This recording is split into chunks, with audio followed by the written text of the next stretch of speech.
காவலர்கள் குடியிருப்பு பகுதியில் உள்ள காவலர்களின் குடும்பத்தினர் ஆடிப்பெருக்கை முன்னிட்டு அப்பகுதியில் உள்ள ஸ்ரீ அழகுமுத்து மாரியம்மன் ஆலயத்திற்கு பால்குடம் தலையில் சுமந்தபடி ஊர்வலமாக வந்து அம்மனுக்கு சிறப்பு பாலாபிஷேகம் செய்து மகா தீபாராதனைகள் காண்பிக்கப்பட்டு வழிபட்டனர்.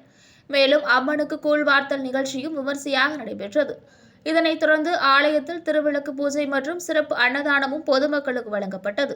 இதில் ராணிப்பேட்டை சிப்காட் போக்குவரத்து, அனைத்து மகளிர் காவலர்கள் குடியிருப்பு பகுதியில் உள்ள காவலர்களின் குடும்பத்தினர் மற்றும் ஏராளமான பொதுமக்கள் பங்கேற்று வழிபாட்டில் ஈடுபட்டனர்.